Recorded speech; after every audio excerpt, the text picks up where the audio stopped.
आणि एक मोठी बातमी समोर येते। पूजा खेडकर यांनी कलेक्टर सुहास दिवसे यांच्या विरोधात केलेल्या तक्रारीनंतर वरिष्ठ IAS महिला अधिकारी मार्फत संबंधित प्रकरण चौकशी होण्याची शक्यता आहे। आताची महत्त्वाची बातमी आपण बघतोय।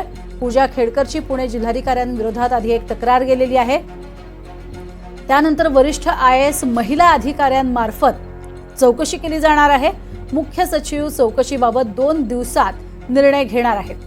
पूजा खेडकर यांनी सुहास दिवसे यांनी केलेल्या तक्रारीला उत्तर दिलेलं होतं आणि त्याआधी मला मानसिक स्वरूपामध्ये धक्का बसलेला आहे असं म्हटलेलं होतं, कारण अधिकारी म्हणून माझी प्रतिमा ही मलिन झालेली आहे असं म्हणत त्यांनी तक्रार केलेली होती। जिल्हाधिकारी सुहास दिवसे यांच्या विरोधात ही तक्रार करण्यात आली होती आणि त्यानंतर आपण आता बघतोय वरिष्ठ IAS महिला अधिकारी येणार आहे आणि या महिला अधिकाऱ्यांमार्फत चौकशी होईल। अधिक माहिती घेऊयात, राहुल कुलकर्णी आपल्या सोबत आहेत। राहुल, या संपूर्ण प्रकरणात आता ज्या पद्धतीने म्हणजे केंद्राने जे नियम दिलेले आहेत किंवा IAS ऑफिसर्सच्या बाबतीतले जे नियम आहेत त्याच पद्धतीने चौकशी होताना आपल्याला पाहायला मिळेल, त्याचाच हा एक भाग म्हणायचा। नाही, आता हे प्रकरण अधिक गंभीर झालं, कारण जर महिला IAS अधिकाऱ्यांच्या मार्फत ही चौकशी केली जाणार असेल तर मग वाशिम पोलीस स्टेशनला पूजा खेडकर यांनी जो काही तक्रारीचा अर्ज दिलेला आहे त्याचं गांभीर्य वाढतं, कारण तिथे फक्त छळ असा शब्द वापरलेला होता। त्या छळाव्यतिरिक्तच्या आणखी काही गोष्टी आहेत का याची आता चर्चा होईल, कारण सर्वोच्च न्यायालयाने ह्या संदर्भातला विशाखा समितीचा म्हणून जो काही निवाडा दिलेला आहे तो निवाडा असं सांगतो की एक विशिष्ट प्रकारची जर तक्रार आली तर त्या तक्रारीची दखल ही तातडीनं घ्यायला हवी आणि जर ती तशी विशिष्ट पद्धतीची तक्रार असेल तर मग मात्र महिला IAS अधिकारी या पूजा खेडकर यांच्या तक्रारीची दखल घेत असतील तर त्याचं गांभीर्य त्या अर्थाने वाढतं। अजून तो तक्रारीच्या स्वरूपाचा पूर्ण आपल्याकडे संच नसल्यामुळे आपण तसं म्हणणं योग्य नाही आहे, पण महिला IAS अधिकारी जर तपासणी करणार असतील, चौकशी करणार असतील तर त्याचं गांभीर्य वाढतं। दुसरं असं आहे की पूजा खेडकर यांनी इंग्रजीमध्ये इथल्या विभागीय आयुक्तांना आपला जो खुलासा दिला आहे त्या खुलाशामध्येच सुहास दिवसे यांच्यावरती जे आरोप केलेत त्याचंही गांभीर्य वाढलेलं आहे, कारण त्याच्यात ते असं म्हणतात की मी एक उद्दाम अधिकारी आहे अशा पद्धतीची माझी जाणीवपूर्वक प्रतिमा तयार केली गेली आणि तो सगळा घटनाक्रम त्यांनी सांगितला। त्या घटनाक्रमात काय झालं, त्या 2 तारखेला आल्या, मग 5ला काय झालं,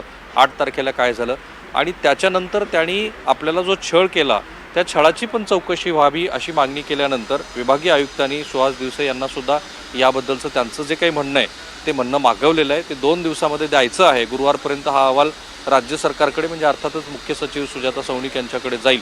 म्हणजे 2 पातळीवरती घडामोडी इथे होताना दिसतात। एक म्हणजे पोलिसाच्याकडं जो काही तक्रार अर्ज गेलेला आहे त्या तक्रार अर्जाची ही चौकशी आणि दुसरी पूजा खेडकर यांनी विभागीय आयुक्ताकडे दिलेली जी खुलाशेवार तक्रार आहे त्याचंही योग्य ते मूल्यमापन करून मग ते गुरुवारपर्यंत द्यायचा अहवाल।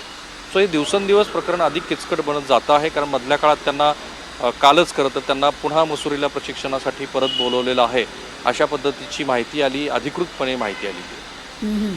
मात्र राहुल, या प्रकरणामध्ये आता ज्या महिला अधिकारी IAS अधिकारी चौकशी करणार आहेत त्या नेमक्या कोण असू शकतात?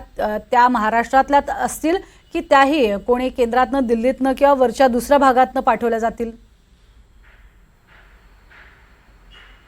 नाही, राज्याच्या मुख्य सचिव जर त्यांची नियुक्ती करणार असतील तर त्या ऑब्व्हियसली महाराष्ट्राच्या केडरच्याच त्या अधिकारी असणार आहेत। IPS अधिकारी असतील तर संदर्भ बदलेल, IAS अधिकारी असतील तर संदर्भ बदलेल। आपल्याला बघायचं आहे की सुजाता सौनिक ह्या 2 दिवसामध्ये काय नियुक्ती करतात। पुन्हा एकदा, जर हे सगळं प्रकरण विशाखाच्या अंतर्गत चौकशीला येत असेल तर संदर्भ बदलतात। प्रेक्षकांसाठी असं आहे की विशाखा म्हणजे जर लैंगिक छळवणुकीची तक्रार असेल तर विशाखा अंतर्गत चौकशी होते आणि ती कायद्यानं निश्चित केलेली जबाबदारी आहे। या केसमध्ये आपल्याला अशा पद्धतीची तक्रार आली आहे का याची कुठलीही माहिती नाही आहे, पण वाशिम पोलीस स्टेशनला जो गुन्हा दाखल झाला आहे त्याच्यात 3 तास ज्या अधिकाऱ्यांनी चौकशी केली त्या 3ही अधिकारी ह्या महिला होत्या। हे सूचित करतं की रात्रीच्या वेळेला त्या गेल्या, त्यांनी 3-3.5 तास पूजा खेडकर यांची चौकशी केली किंवा पूजा खेडकर यांचं म्हणणं असं की मीच त्यांना बोलून घेतलं होतं। जर ह्या स्वरूपाचं हे प्रकरण असेल तर मग त्याचं गांभीर्य वाढतं। अर्थात आपल्याला असं सूचित अजिबात करायचं नाही, कारण त्याचे सगळे संदर्भच बदलून जातात, पण यात कुठल्याही वरिष्ठ IAS अधिकाऱ्यांनी चौकशी केली तर त्याचा अर्थ असा की सुहास दिवसे यांच्या संदर्भातले काही गंभीर मुद्दे पूजा खेडकर यांनी उपस्थित केलेले असावेत। नक्कीच। तुर्तास धन्यवाद राहुल या संपूर्ण माहितीसाठी।